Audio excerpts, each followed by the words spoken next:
Today, I feel that I apologize to our fathers like Abaduri, like Medford Okilo, that they were not wrong in forming an alliance with the North. And as young men, we will now start that same alliance now. As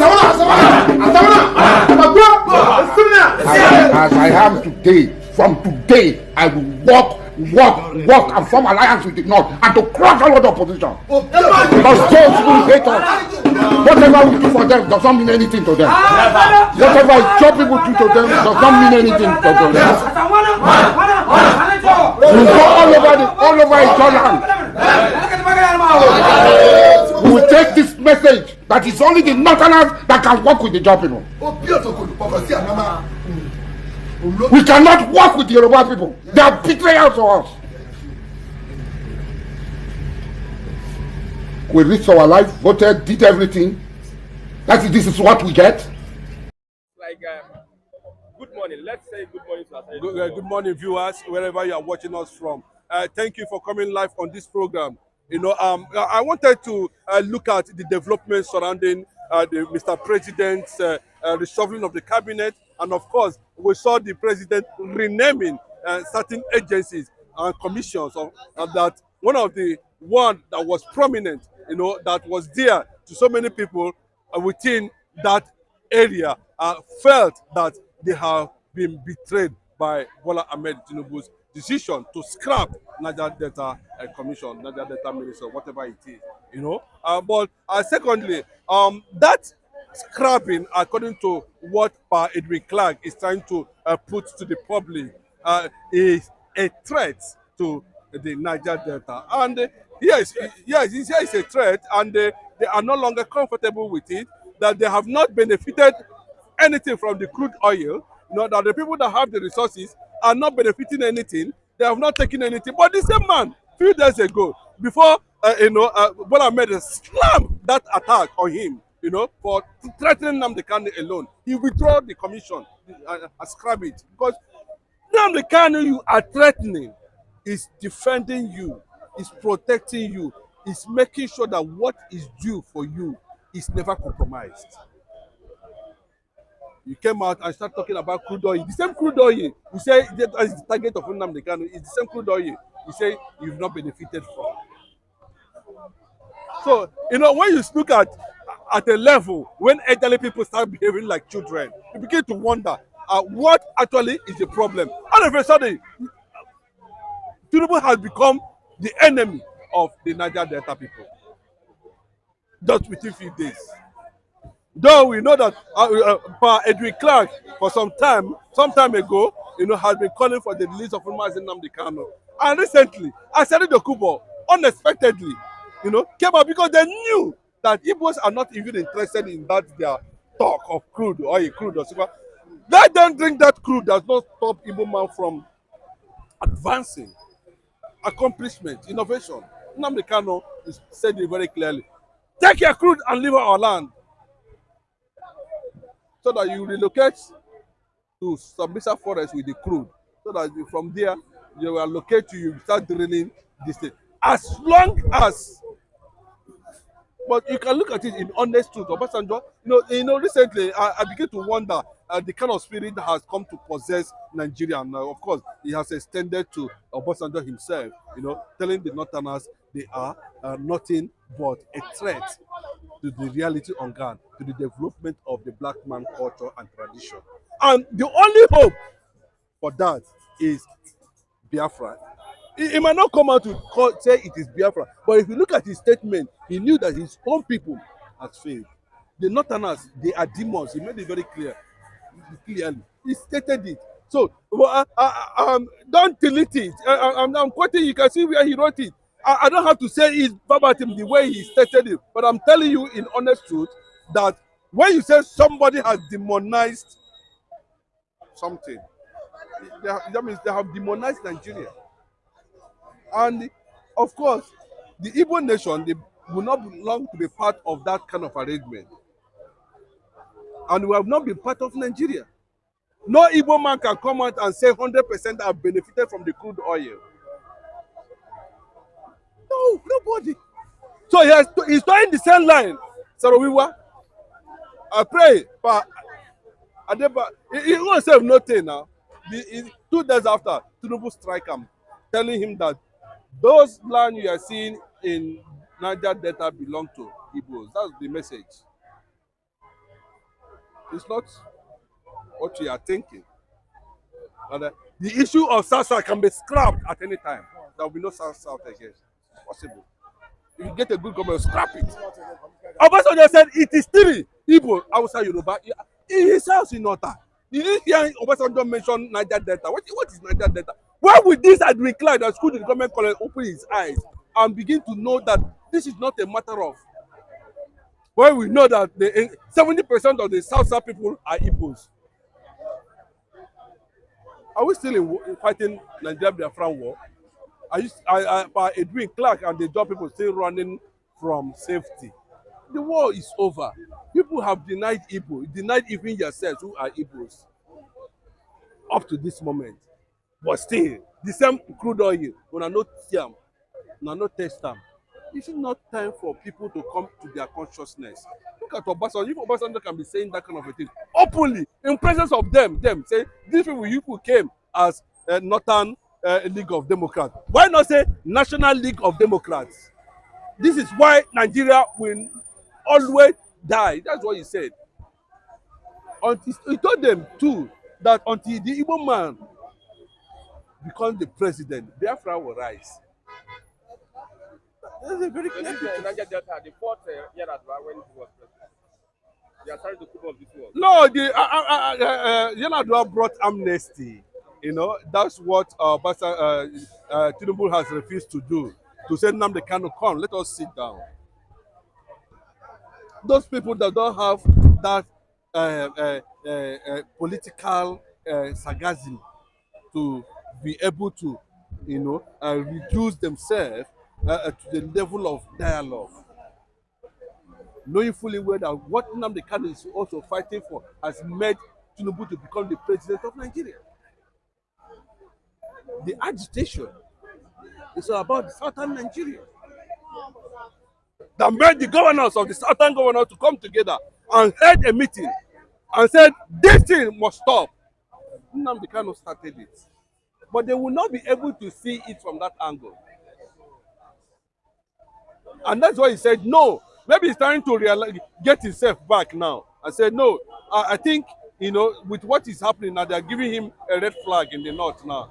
Tinubu one-term governor president, Tinubu one-term president, Tinubu. So he's seeing it now, you know. And like I always said, he's going to put nnamdikanu on the table and use nnamdikanu either to threaten the north, because he has already started it.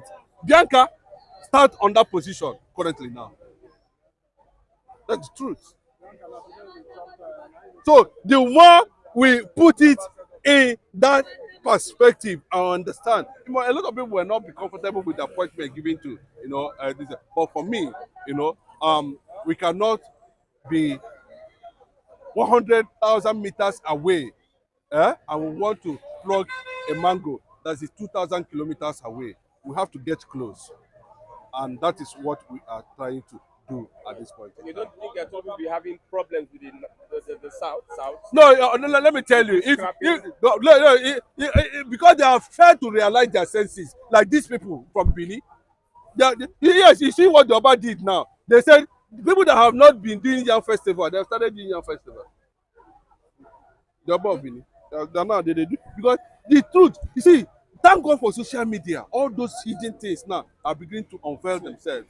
You understand? So the fact of the matter at this point is that if they threaten Tinubu, then Tinubu will tell them that it's not as if we don't know what happened. They will scrap us and make the entire whole region like the way it used to be. Remember, Tinubu is revising back to the old school. Oh, they have changed our national anthem.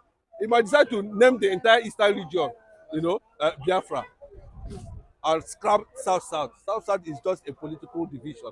Fragmentation. That's what Obasanjo said. Obasanjo said fragmentation. And in the real truth of it, Biafra as a nation has 40 territories, which includes where this man came from.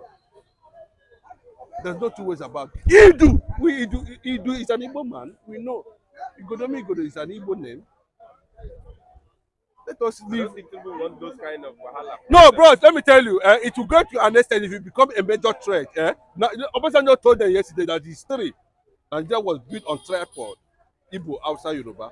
And if it came to the wars, the leaders themselves will come out and stand on the truth.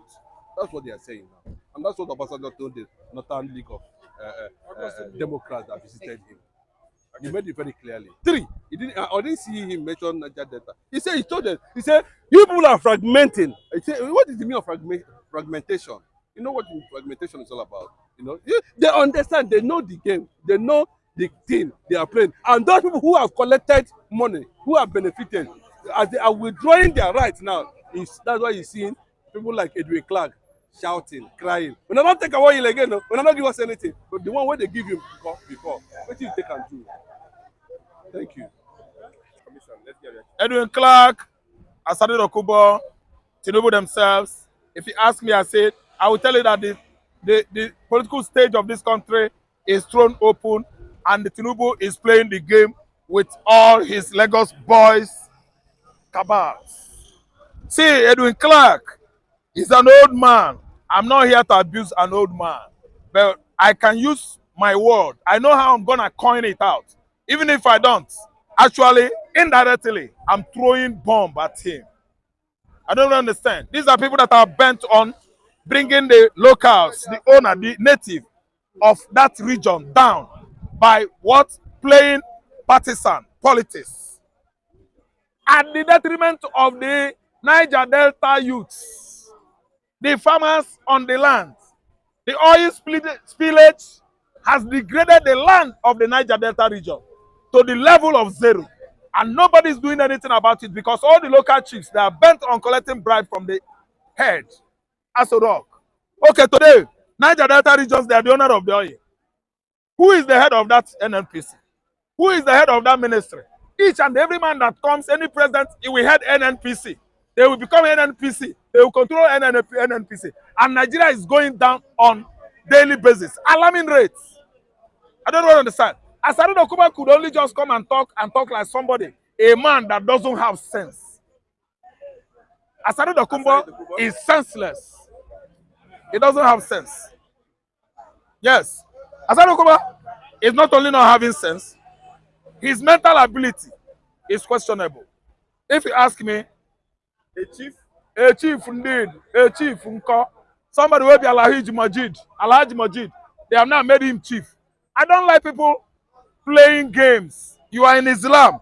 You are in traditional religion. Chief. Okay, chief indeed. A chief that has issue with psychophants. See, they should take him to Yaba Psychiatric Hospital. If Yaba facilities, they could not take care of ASARI DOKUBO, they should take ASARI DOKUBO to Abeokuta Psychiatric Hospital. Chief indeed. Somebody that is not complete. Which kind of chief is that? ASARI DOKUBO has sold himself 10 kobo, reducing his dignity to zero by visiting Tinubu prior to his election or convention or inauguration of last year. He went there with AK-59 that he will kill the whole Igbo. Today, ASARI DOKUBO is romancing the whole Igbo. Somebody with questionable character should not be brought into headlines of all the national dailies in this country every day because he has issue with his mental ability. ASARI DOKUBO, is he a reality man, a real man, or a hoax? If you ask me, he's a hoax because he's not a real man indeed. Today black, tomorrow green. That's ASARI DOKUBO.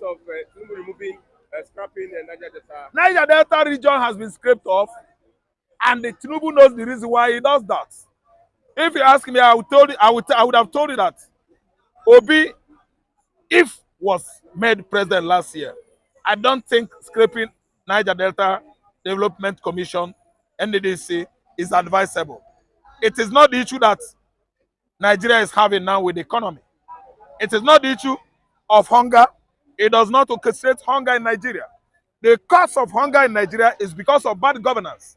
We had all manners of low standard materials at the public offices, I mean federal agencies, are filled up with people that are interested only in their pockets and their family, forgetting that Nigerians, we human beings, should be heavily invested on. They turn their back on us. They run our commonwealth down. That's why we are having bad governance, we are having hunger, we are having bad economy, and everything interwovenly go wrong. If you want to grab Nigeria data out of this thing, it must be a debate in Senate. You can't just sit down. What a wonderful question, the anchor of this good platform. First and foremost, I want to say, someone has come out to say, or has outlined countless times that he said that the Nigerian government cannot win Biafra with a barrel of gun for the second time. Now when he said that, see, Nigerian government cannot win Biafra with a barrel of gun, it means that nobody needs to die for them to exit Nigeria. Now, Ojogun fought Biafra in a different dimension. Now, nnamdikanu did it via his own dimension. So Ekpa is taking it globally. And now, we've seen world body recognize Biafra. We've seen the UN and then some other global body have come out to endorse the Biafra struggle. So kudos to him, it is a plus. Some persons have come out to say that Ekpa should be discredited, the likes of Ohanes and that of the Southeastern governors. But my question is that you said Ekpa should not be taken serious. Then who should be taken serious? The government who is not willing to protect our people? Is it the people who have refused to speak up when the Igbo man has been marginalized in the country? Is it the same governors who have become a tools in the hands of their Fulani master? So for you to even have a character like Ekpa and nnamdikanu to have come out to say enough is enough, that we are tired of this contraption called one Nigerians. It shows that these people have this mindset that, see, they can no longer be the slave. So for him to have even gone as far as to hire lobbyists that will speak on behalf of Biafra in the world in the UN summit, to me it's a plus, and that alone, the voice of Biafrans will be heard globally, and the voice of an Igbo man is also being heard globally. Now let me take it back the line. When Southern Sudan and South Sudan wanted parted ways, nobody killed each other. Nobody go through the route of violence. It was done amicably. So Ekpa is doing it amicably for him to convince world leaders that this thing is possible. And why the government of the day, the present government of Nigeria, are not seeing it that way. Thank you. You can also Should the government, should the Nigerian government be worried about people? Why would they be worried? The same people have sent assassins to kill Ekpa. Now only he has escaped. So see, one thing about it is that the government of the day, they are panicking. There's panic. You know what it is now? Say a particular tribe, a major tribe, to exit your country. You know how an Igbo man is. You know the investment of an Igbo man is in the country. Now imagine in Nigeria without an Igbo man. Let's just imagine that.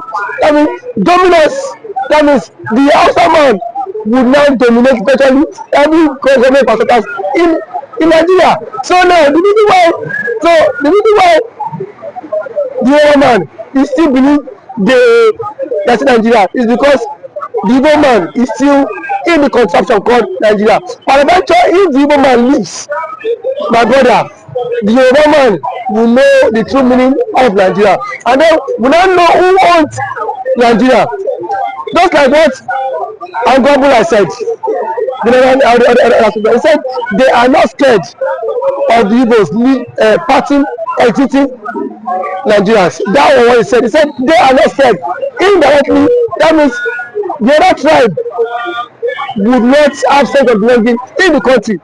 And we know it. We know it. I know it too. And as a normal man now has the spirit of dominance. You cannot dominate him. If a Fulani man has the spirit of dominance, for you to dominate him, it will take ages.